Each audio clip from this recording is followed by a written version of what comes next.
직장 생활을 하면서 괴롭힘을 당하는 한 여직원이 있었습니다. 직장 상사가 이 여직원을 굉장히 마음에 들어하지 않는 겁니다. 그래서 업무를 잘못해서 업무 때문에 혼을 내는 것은 받아들일 수 있겠는데 자꾸 인신공격을 하는 겁니다. 이 여직원은 부모님이 이혼을 하셨습니다. 그래서 어릴 때 이제 이혼의 상처가 있는데 직장 상사가 업무 때문에 꾸짖다가도 너를 보면 가정교육을 못 배운 티가 난다, 이런 식으로 이야기를 하는 겁니다. 그리고 머리 모양이 너무 마음에 안 든다고 하면서 외모를 자꾸 지적을 하는 겁니다. 너 같은 성격이 정말 싫다, 그렇게 대놓고 이야기를 합니다. 그래서 굉장히 마음이 괴로웠습니다. 이 직장 생활을 어떻게 해야 되는지를 이 여직원이 궁금해서 지혜 있는 사람에게 가서 물었죠. 어떻게 하면 제가 좋겠습니까? 이렇게 물었습니다. 직장에서 상사가 괴롭히고 직장에서 동료가 괴롭히는 그런 상황이 되면 여러분은 뭐라고 충고를 해주시겠습니까? 세상의 지혜자들이 할 수 있는 충고는 크게 네 가지인 것 같습니다. 첫 번째는 참고 버티라는 겁니다. 살아가다 보면 우리를 힘들게 하는 사람들도 만날 수밖에 없으니까 그런 사람을 잘 소화하는 훈련을 하는 중이다, 그렇게 생각하고 버텨라. 그렇게 나를 괴롭히는 사람들도 웃으면서 받아들일 수 있을 그런 마음의 힘을 기를 수 있는 기회로 삼고 잘 참아라, 이렇게 권면하는 수가 있습니다. 그리고 두 번째는 위험을 감수하고 한번 부딪혀보라, 이렇게 권할 수도 있죠. 왜 나를 그렇게 싫어합니까? 이렇게 한번 맞닥뜨려서 얘기를 해보라는 겁니다. 사람 중에는 정말 악한 사람이 있습니다. 그래서 뭐라고 얘기해도 상식이 통하지 않고, 그리고 누가 봐도 악한 사람들이 있습니다. 그런 사람들과는 터놓고 이야기해봐야 아무 효과가 없습니다. 그런데 어떤 사람들에겐 되게 선한데 어떤 사람에게는 악한 사람들이 있죠. 그래서 나에게는 악하게 구는데 다른 사람에게는 선하게 군단 말입니다. 그러면 그 사람은 나에게 자꾸 악한 면만 보여주는 겁니다. 그런 사람들에게 가서 한번 터놓고 얘기해보면 서로 오해하고 있는 것이 풀리든지 서로 이해하지 못하던 부분들을 이해할 수 있게 되어서 관계가 개선될 수 있다, 이렇게 충고하는 경우도 있습니다. 그리고 세 번째는 법의 힘을 빌리라고 얘기할 수 있죠. 그냥 직장 괴롭힘으로 신고해버려라. 그러면 직장에서 왕따는 당하겠지만 괴롭힘은 당하지 않지 않겠느냐, 그런 충고도 있습니다. 그리고 네 번째는 회사를 그만두라는 겁니다. 아니, 먹고 살자고 직장을 다니는데 그 사람 때문에 괴로워서 못 살 것 같으면 굳이 회사 다니지 말고 그만둬라, 직장을 옮겨라, 이렇게 이야기합니다. 그래서 세상에서 사람들이 직장에서 괴롭힘을 당하게 되면 이 네 가지 중에 하나를 제안하게 되지요. 우리가 실제로 우리의 현실에서도 택할 수 있는 방법들이 이 넷 중에 하나일 겁니다. 이렇게 참고 버티든지 한번 맞닥뜨려서 풀어보든지 아니면 법의 힘을 빌리든지 피하든지, 그런 네 가지 중에 하나가 되겠죠. 교회도 있으면요, 이상한 사람들이 사무실에 많이 옵니다. 교회에 있으면 와서 이렇게 뭘 도와달라 그러기도 하고 술 먹고 행패를 부리는 사람들도 있습니다. 그런 사람들이 있으면 보통 이 네 가지를 쓸 수 있겠죠. 그냥 이제 참고 버티든지 십자가 생각하고 버티든지 아니면 그 사람과 한번 맞닥뜨려서 풀어보든지 아니면 경찰 부르든지 아니면 피하든지, 그렇게 할 수 있을 겁니다. 이 세상 사람들이 해줄 수 있는 권면은 이 네 가지가 대부분입니다. 그런데 신자들에게는 다른 방법이 있죠. 신자들은 이 네 가지 방법 외에도 또 한 가지의 방법이 있습니다. 하나님께 그 괴로움을 가지고 울부짖으면서 도움을 구하는 방식이 있습니다. 다윗은 자신을 괴롭히는 사람 때문에 하나님 앞에 울부짖습니다. 자신을 괴롭히는 사람에게서 자신을 건져달라고 울부짖죠. 다윗이 지금 사람들에게 괴롭힘을 당하고 있는데 이 다윗을 괴롭히는 사람들은 맹수 같은 자들입니다. 12절 한번 보십시오. 그는 그 움킨 것을 찢으려 하는 사자 같으며 은밀한 곳에 엎드린 젊은 사자 같으니이다. 다윗을 괴롭히는 사람은 움킨 것을 찢으려는 사자 같은 그런 존재들입니다. 사자가 한번 뭔가를 물고 이제 찢으려고 하지 않습니까? 그러면 절대 놓지 않습니다. 웬만해서는 놓지 않습니다. 어떤 사람이 사자에게 물렸습니다. 그래서 주위에 있는 사람들이 사자를 발로 차고 오만 짓을 다 했어요. 그런데 문 걸 절대 놓지 않는 겁니다. 결국 총으로 사서 죽였어야 사자가 그 문 곳을 놓았습니다. 그래서 맹수같이 달려드는 이런 사람들은 물은 걸 찢어버리기 전까지는 절대로 포기하지 않는 사람, 그런 사람들입니다.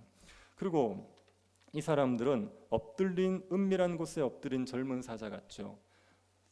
다윗을 해치려고 하는데 대놓고 해치러 가지 않습니다. 은밀한 곳에 숨어가지고 해치려고 물려고 그렇게 노리는 거죠.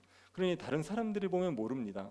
다른 사람들이 보면 그냥 이 사람이 다윗을 해치려는지 모르는데, 그런데 몰래 다윗을 해치려고 애쓰고 있는 거죠.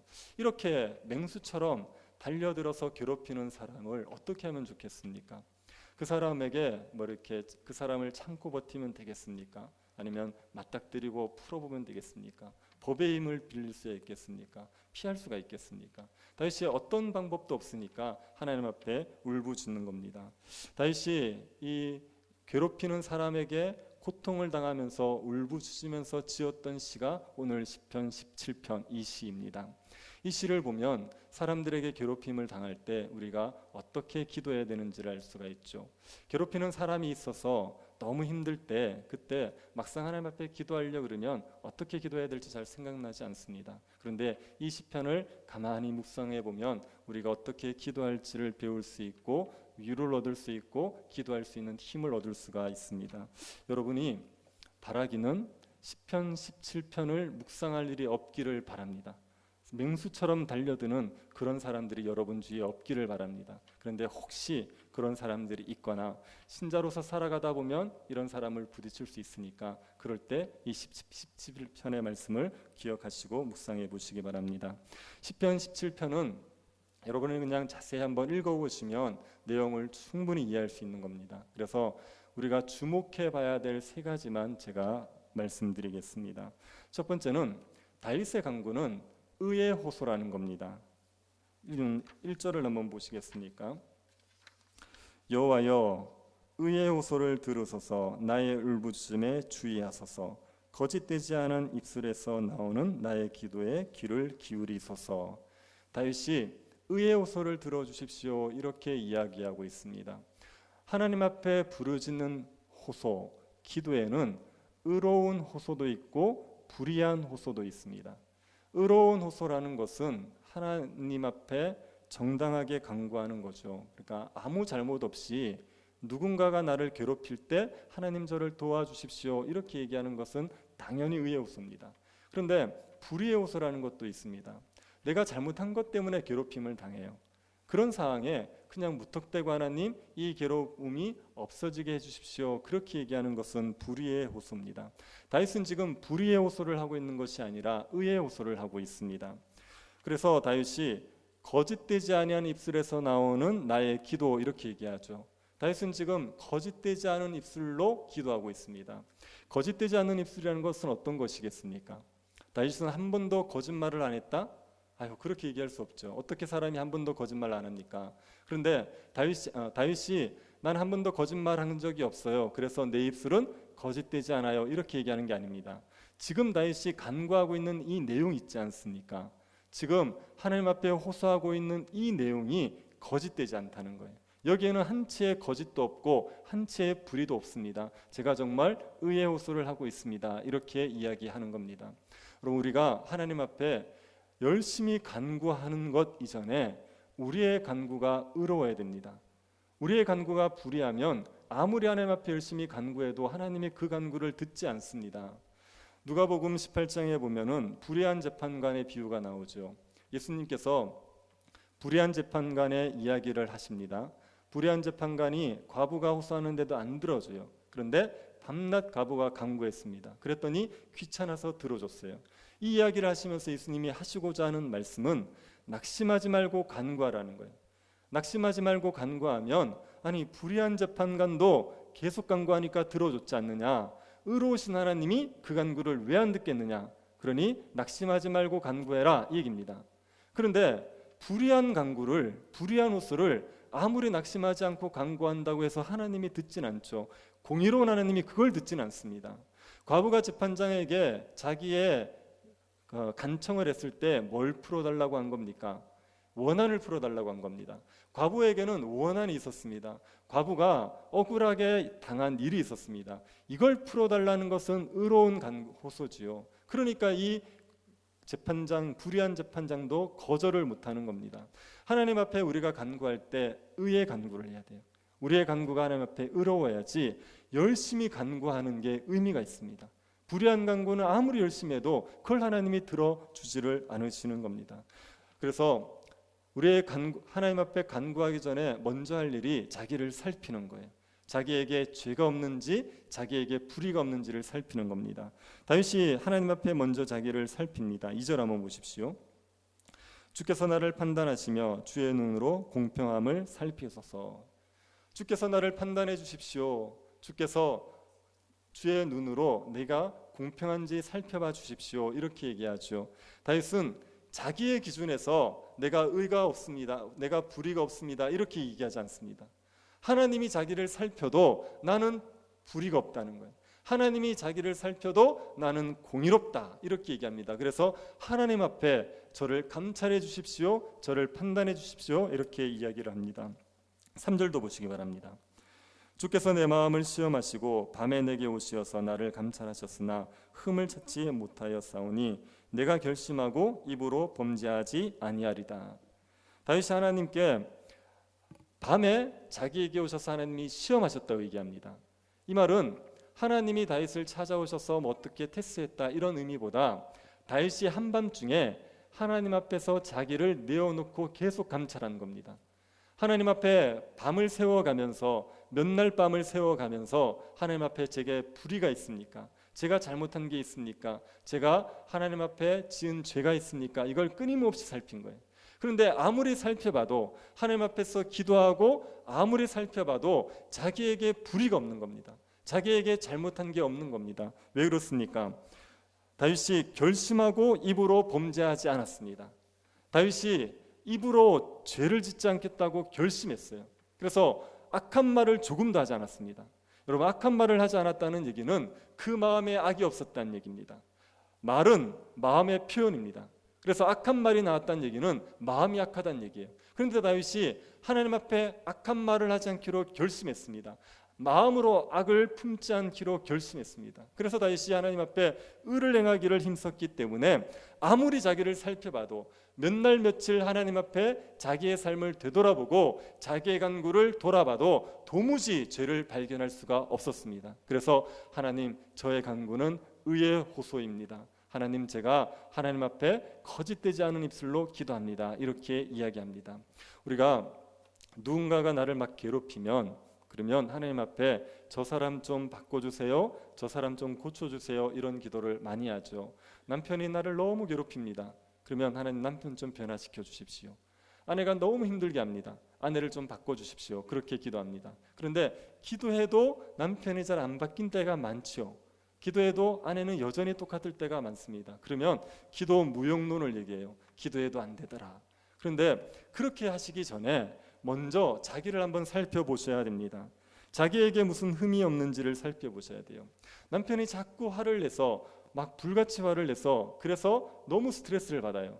그런데 알고 보면 이 아내가 남편을 끊임없이 끓는 겁니다. 말로 자꾸 잔소리를 해가지고 남편의 부해를 돋궈요. 그런데 그러고 남편이 화를 내는 것 가지고만 자꾸 문제를 삼는 거죠. 그러면 아내가 먼저 자기가 남편에게 이렇게 분노를 유발하게 하는 그런 말을 내뱉는 거에 대해서 하나님 앞에 돌이켜야 되지 않겠습니까? 그 문제를 해결하지 않고 그저 남편만 바꿔주십시오, 아내만 변화시켜 주십시오, 그렇게 이야기하는 것은 의의 호소라고 얘기할 수 없죠. 교회가 불법을 저질렀습니다. 그것 때문에 법의 심판을 받았습니다. 그런데 그것을 종교 탄압이다, 그리고 그 정부를 하나님께서 심판해 주십시오, 그렇게 얘기하는 것, 이걸 가리켜서 의의 호소라고 말할 수 없습니다. 다른 사람을 변화시켜 주시고 다른 사람에게 나를 괴롭히는 사람을 제거해 주십시오 얘기하기 전에 먼저 자기 자신을 돌아보셔야 돼요. 자기 안에 흠이 없는지, 자기 안에 불의가 없는지를 돌아보시고 하나님 앞에서 죄가 있으면 회개하고 나서야 우리의 기도를 하나님께서 들어주십니다. 하나님 앞에 의의 간구를 하면 하나님은 반드시 들어주십니다. 우리가 간구해도 들어주지 않는다면 우리의 간구가 잘못되었다고 볼 수 있어요. 그러니 하나님 앞에서 먼저 자기를 살펴보시면서 우리의 간구가 진실한지 하나님 앞에 의의 간구인지를 보셔야 되는 겁니다. 다윗은 하나님 앞에 의의 간구를 드리고 있었습니다. 두 번째로 주목할 건 다윗이 하나님의 기이한 사랑을 구하고 있다는 거예요. 하나님께서 다윗에게 기도 응답을 해달라고 간구하죠. 6절 한번 보십시오. 하나님이여 내게 응답하시겠으며 내가 불렀사오니 내게 귀를 기울여 내 말을 들으소서. 다윗이 하나님께 부르짖습니다. 하나님 앞에 하나님이 자신에게 응답하실 것을 믿고 부르지요. 이거는 기도하는 사람에게 당연하게 필요한 확신입니다. 우리가 부르짖으면 하나님은 응답하십니다. 이걸 믿어야지 기도를 할 수가 있으니까요. 그런데 하나님께서 다윗의 부르짖음에 응답해 주시는 것을 다윗은 뭐라고 얘기하냐면 기이한 사랑이다 이렇게 얘기해요. 7절 한번 보십시오. 주께 피하는 자들을 그 일어나 치는 자들에게서 오른손으로 구원하시는 주여, 주의 기이한 사랑을 나타내소서. 주께 피하는 자들을 주께서는 구원해 주십니다. 그런데 그것을 가리켜서 주의 기이한 사랑 이렇게 얘기합니다. 기이한 사랑이라는 표현은 이례적인 사랑 이런 의미 같아요. 그래서 우리가 일상을 살아갈 때 하나님께서 비를 내리고 해를 비춰주고 우리의 먹는 것들을 공급해 주시고 이런 것들은 일반적인 사랑 같고, 하나님께서 위기에 처했을 때 기적으로 우리를 구해 주시는 방법이 있을 수 있겠죠. 그런 것들은 기이한 사랑 같이 느껴집니다. 베드로가 감옥에 갇혀서 이제 내일 죽을 때예요. 근데 교회가 베드로를 위해서 기도했더니 하나님께서 옥문을 열어서 건져주셨습니다. 이런 걸 가리켜서 이례적인 사랑, 기이한 사랑 이렇게 얘기하는 것 같이 느껴집니다. 그런데 여기에서 기이한 사랑이라는 말이 원어를 보면 헤세드라는 말입니다. 헤세드라는 말은 인자를 의미해요. 인자. 다른 곳에서는 인자 이렇게 얘기합니다. 인자라는 것은 언약적인 사랑입니다. 언약을 맺었기 때문에 언약 관계 때문에 조건 없이 사랑을 베풀어 주는 것, 그것을 가리켜서 헤세드, 인자 이렇게 얘기합니다. 그래서 기이한 사랑 이 단어가 헤세드, 인자라는 뜻입니다. 옛날 번역에는 기이한 사랑을 기이한 인자 이렇게 번역했어요. 그런데 헤세드라는 단어가 다른 곳에서는 그냥 인자로 번역됩니다. 그래서 기이한 인자 그러면 이게 헤세드와 좀 다른 의미인가 이런 오해를 할 수 있어서 기이한 사랑 이렇게 번역을 했습니다. 그런데 이 기이한 사랑이라는 번역이 헤세드라는 뜻을 너무 잘 보여주는 것 같습니다. 제가 볼 때는 하나님의 헤세드는요 기이한 사랑입니다. 이건 이해가 안 되는 사랑입니다. 하나님께서 우리 같은 자를 사랑하시는 거 아닙니까? 우리 같은 자를 사랑하셔서 우리의 기도를 들어주신다? 이거는 놀라운 거죠. 이거는 일상적인 게 아니고 일반적인 게 아닙니다. 명문대학을 나오고요 너무나 예쁘고 집안도 좋고 공부도 굉장히 잘하는 자매가 있습니다. 그런 자매가 불량배를 사랑해 보십시오. 뒷골목에서 그냥 한량처럼 지내는 불량배, 이런 자매를 사랑했다고 해보십시오. 그럼 이건 기이한 사랑 아닙니까? 정상적이라고 얘기할 수 없죠. 일반적이라고 얘기할 수 없죠. 하나님이 우리 같은 자를 사랑해 주시는 것 자체가 기이한 사랑입니다. 그리고 하나님의 사랑은 변하지 않습니다. 사람이 사람을 사랑하면 잘 바뀝니다. 연애할 때 처음에는요 정말 뜨겁게 사랑하지요. 제가 볼 때 이유는 한 가지입니다. 잘 몰라서 그래요. 그 사람이 얼마나 죄인인지 몰라서 그래요. 그 사람의 냄새나는 모습을 못 봐서 그래요. 그런데 같이 살아보면요 죄가 보이고 허물이 보이고 냄새나는 부분이 보여요. 그러니까 사랑이 식어진단 말이에요. 그런데 온갖 것을 다 알면서도 사랑이 변하지 않는다? 이건 기이한 겁니다. 하나님의 사랑은 변하지 않아요. 우리가 죄인인 걸 알고 사랑하셨어요. 그리고 그 사랑이 영원히 이어집니다. 그래서 이 하나님의 사랑이 기이한 사랑이라고 이야기하는 겁니다. 다윗은 하나님 앞에 자기를 구원해 달라 그래요. 그런데 하나님이 자기를 구원해 주면 그건 기이한 사랑이다, 이해할 수 없는 사랑이다 이렇게 이야기합니다. 다윗이 하나님 앞에서 의롭게 살았습니까? 불의하게 살았습니까? 의롭게 살지 않았습니까? 얼마나 의롭게 살았는지 보십시오. 4절 보십시오. 사람 행사로 노라면 나는 주의 입술의 말씀을 쫓아 스스로 삼가서 강포한 자의 길에 행치 아니하였사오며 나의 걸음이 주의 길을 굳게 지키고 실족하지 아니하였나이다. 사람 행사로 논하면 이 말은요, 다른 사람들이 어찌하든지 상관없이 다른 사람들은 어떻게 살든지 나는 하나님의 말씀을 쫓아 살았습니다. 하나님의 말씀을 행했습니다.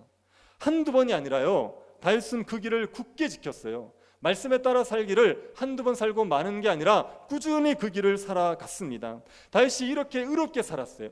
의롭게 살았지만 다윗은 하나님, 제가 의롭게 살았으니까 그에 대한 보상으로 저를 구원해 주십시오, 이렇게 얘기하지 않습니다. 제가 이렇게 하나님 앞에 의롭게 살았으니까 저는 구원받을 만한 사람입니다, 그러니 저를 구원해 주셔야죠, 이런 이야기를 하지 않습니다. 다윗이 하나님 앞에 의롭게 살았지만 그러나 하나님의 기준에서 어떻게 죄가 없다고, 흠이 없다고 얘기할 수 있겠습니까? 하나님 앞에서는 자기가 죄인인 걸 알죠. 그래서 내가 의롭게 산다고 발버둥 쳤고 내가 나 자신을 아무리 감찰해봐도 나에게 죄가 없습니다. 그렇지만 이것 가지고 하나님의 사랑을 받을 만하지 못합니다. 하나님이 이런 저를 사랑해 주시면 그건 기이한 사랑입니다, 이렇게 이야기하는 겁니다. 우리가 하나님 앞에 나름대로 의롭게 산다고 발버둥 쳤을 수 있습니다. 그러나 그래봐야 우리는 뼛속까지 죄인이에요. 하나님이 우리를 사랑해 주신다면요, 그거는 기이한 사랑입니다. 이해할 수 없는 사랑, 놀라운 사랑일 뿐입니다.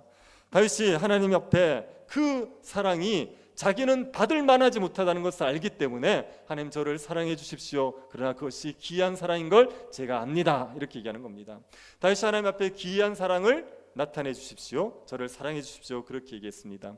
하나님이 다윗을 사랑해 주신다고 얘기할 때 어떻게 사랑해 주시는 거겠습니까? 다윗이 바라는 건 뭐겠습니까? 8절 한번 보십시오. 나를 눈동자같이 지키시고 주의 날개 그늘 아래에 감추사. 눈동자같이 지켜달라는 것은요, 그 누구도 손대지 못하게 해달라는 거예요. 우리의 눈동자는요, 너무 예민하기 때문에 우리는 누구도 눈동자를 손대지 못하게 합니다. 눈동자같이 지켜주십시오, 어떤 존재도 우리를 건드리지 못하게 해주십시오, 그 얘기입니다. 주의 날개 아래 나를 숨겨주십시오, 감추어 주십시오, 이렇게 얘기하죠. 하나님의 날개 아래 감춘다는 얘기는요, 새가 그 새끼를 품는 것을 생각해 보면 됩니다. 맹수가 날아오면 새가 그 새끼를 품어버리지 않습니까? 보이지 않도록 감춰주죠. 그래서 맹수가 손대지 못하게 만드는, 그걸 지금 요구하고 있는 겁니다. 다윗이 지금 하나님에게 기이한 사랑을 나타내 주십시오. 다윗에게 기이한 사랑은요, 그 맹수 같은 자에게서 하나님이 자기를 보호해 주는 거예요. 맹수 같은 자가 자기를 손대지 못하게 해주는 것, 그게 다윗이 원하는 기이한 사랑입니다. 다윗을 괴롭히는 자들은요, 마음이 기름에 가득 잠겨 있습니다. 10절을 다시 한번 보십시오. 그들의 마음은 기름에 잠겼으며 그들의 입은 교만하게 말하나이다. 지금 다윗을 해롭히려는 자들이 마음이 기름에 잠겼다고 얘기합니다. 이 말은 무슨 얘기냐면 마음이 너무 부여해가지고요, 다른 사람에 대한 긍휼을 조금도 가지지 못한다는 얘기예요. 마음이 너무 배부르고 마음이 너무 높아져 있어서 다른 사람들의 고통과 아픔에 조금도 공감하지 못하는 상태, 무자비한 상태를 가리켜서 마음이 기름에 잠겼다고 얘기하는 겁니다. 여러분, 가난해져 본 사람들은요, 가난한 사람들의 심정을 알아요. 그리고 병들어 본 사람이 병든 자들의 심정을 압니다. 고통을 당해본 자들이 고통당한 자의 심정이 알아요. 그런데 항상 부하게 지내는 사람들이 있어요. 그냥 이제 큰 어려움 없이 부하고 편하게만 계속 지내는 사람들이 있습니다. 그런 사람들은요, 마음에 살이 쪄 있습니다. 마음이 기름에 잠겨서요, 다른 사람들이 고통을 겪는 걸 몰라요. 다른 사람들이 아픔을 느끼는 걸 몰라요. 자기가 다른 사람을 괴롭게 해놓고도 그 사람이 얼마나 마음이 괴로운지에 대해서 조금도 공감하지를 못하는 겁니다. 가끔 보면 경비원에게 갑질하는 아파트 주민들 있죠.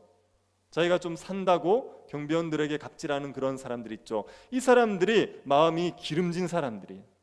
그리고 대기업 회장들이 사원들에게, 직원들에게 폭력을 행하거나 갑질할 수 있습니다. 그런 사람들이 마음이 기름진 자들입니다. 마음이 너무나도 살쪄 있어가지고 다른 사람들의 고통을 헤아릴 수 없는 그런 사람들이에요. 이런 사람들이 말을 얼마나 교만하게 하는지 모릅니다. 가난한 사람들을 보면 게을러서 가난한 거 아니냐, 남들 열심히 일할 때 뭐 했냐, 이런 식으로 얘기합니다. 그리고 사람들이 매일 힘이 없어서 짓밟히면, 아유, 너도 힘을 키워라, 네가 힘없이 그냥 그렇게 사니까 짓밟히는 거 아니냐. 이 사람들의 아픔과 고통에 대해서 조금도 공감하지 못하는 거예요. 그런 사람들이 지금 다윗을 해롭게 하려고 하는 겁니다. 그런 사람들의 자유를 괴롭히려고 하는 겁니다. 다윗이 하나님 앞에 그런 사람들 속에서 자를 보호해 주십시오. 하나님 저를 눈동자같이 지켜주십시오. 주의 날개 아래 저를 숨겨주십시오. 이렇게 간구하고 있는 겁니다. 이게 하나님이 다윗이 하나님에게 원하는 기이한 사랑입니다. 그리고 또 다윗이 바라는 것은 하나님의 악인들을 심판해 주시는 겁니다. 13절 한번 보십시오. 여호와여 일어나 저를 대항하여 넘어뜨리시고 주의 칼로 악인에게서 나의 영혼을 구원하소서. 하나님 일어나십시오. 하나님 일어나셔서 심판의 자리에 앉아 주십시오.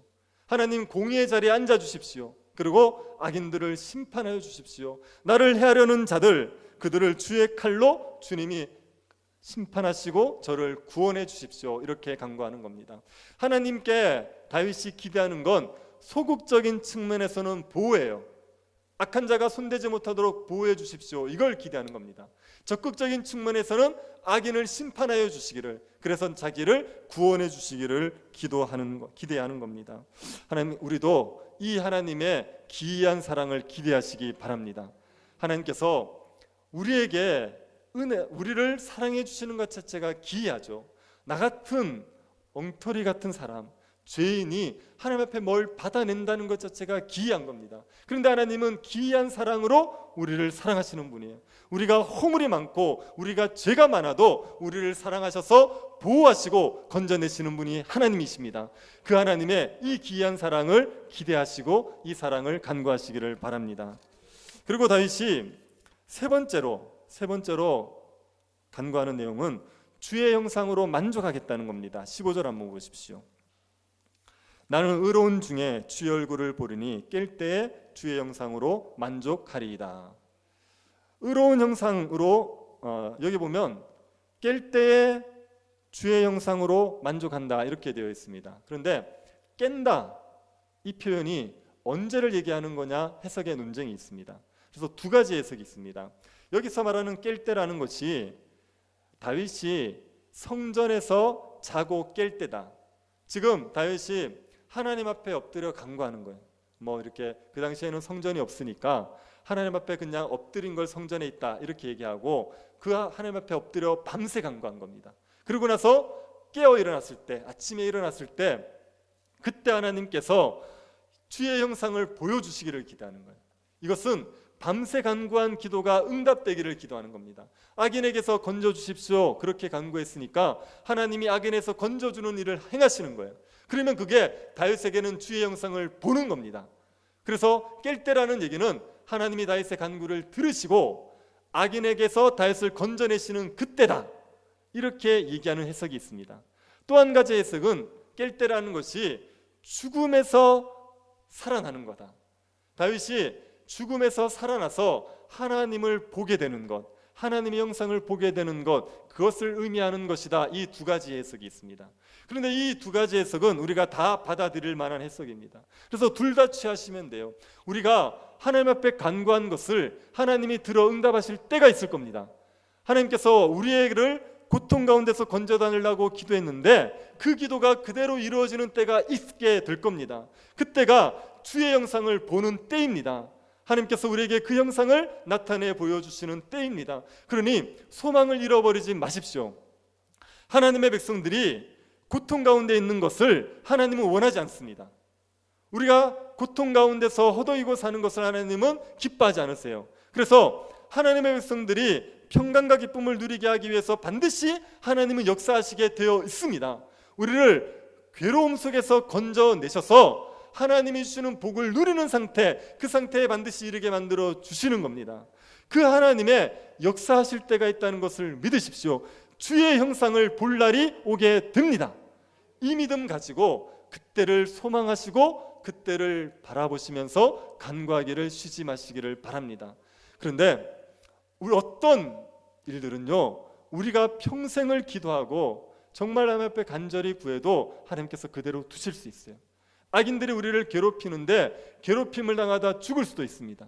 그럴 때 무엇을 생각하셔야 되냐면 우리에게 깰 때가 있을 것을 생각하십시오. 죽음에서 다시 살아나서 하나님께서 주시를 부활의 영광을 누리고 영원히 하나님 나라에서 복락을 누릴 그때가 있다는 것을 소망하시고 기억하시기를 바랍니다. 악인들은요, 이 땅이 전부입니다. 그래서 악인들은 이 땅에서 뭔가 누리는 것 같죠? 그런데 자기의 몫을 이 땅에서 다 누리고 그치는 겁니다. 14절 한번 보십시오. 여호와여, 금생에서 저의 분깃을 받은 세상 사람에게서 나를 주의 손으로 구하소서. 그는 주의 제물로 배를 채우심을 입고 자녀로 만족하고 그 남은 산업을 그 어린아이에게 유전하는 자니이다. 지금 이 말은 누구에게 하는 말이냐면 다윗을 괴롭히는 그 사람들을 보면서 다윗이 하는 말입니다. 그 사람들은요, 주의 제물로 배를 채우고 있어요. 지금 다윗을 괴롭히는 사람들은 하나님의 것들 가지고요, 자기 배를 채우면서 정말 부유하게 살고 있습니다. 그리고 자기의 자녀들을 만족하게 하고 있어요. 자기 자녀들도 배불리 잘 먹이고 있습니다. 그리고 그 남은 산업들은요, 자기 자녀들에게 물려주기까지 해요. 그래서 자기의 때에서 너무 잘 먹고 살고 자녀도 잘 먹고 살게 하고 재산까지도 물려주는 거예요. 그런데요, 이 사람들의 삶은요, 이게 끝이에요. 이 금생이 전부입니다. 그 다음에는 없어요. 그 다음에는 멸망밖에 없어요. 이 땅에서 배불렀습니까? 그러면 영원히 줄이고 사는 거예요. 이 땅에서 편안했습니까? 영원의 환난을 겪게 사는 겁니다. 악인들, 다윗을 괴롭히는 자들, 하나님을 대적하는 자들은요, 금생이 전부예요. 그래서 이 땅에서 배부르게 누린다고 할지라도 그것은 자기의 목을 여기서 다 누리고 끝나버리는 겁니다. 하지만 신자는 그렇지 않아요. 신자에게는 뭐가 있냐면 깰 때가 있습니다. 자다가 일어날 때가 있단 말이에요.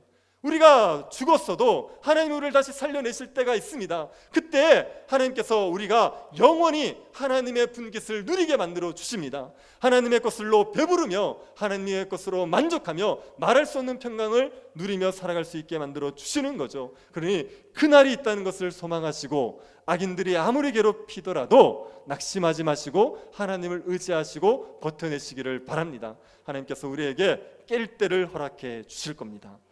악인들이 우리를 괴롭힐 때 세 가지를 기억합시다. 첫 번째는 우리의 간구가 의의 간구인지를 돌아봅시다. 내가 하나님 앞에 간구하는 것이 하나님의 뜻에 합당한 것인지, 하나님 앞에 부끄러움 없이 간구하고 있는 것인지를 돌아봅시다. 두 번째는 주의 기이한 사랑을 기대합시다. 우리가 자격이 없지만 그래도 우리를 사랑해 주실 겁니다. 그래도 우리에게 은혜를 베풀어 주실 겁니다. 주님의 그 기이한 사랑을 기대합시다. 그리고 깰 때 주의 형상으로 만족할 수 있다는 것을 기억하고 그 주님의 날을 소망하면서 환난을 견뎌내시는 모든 주의 백성들 될 수 있기를 간절히 바랍니다. 우리를 귀한 사랑으로 사랑해 주시는 하나님께 감사드립니다.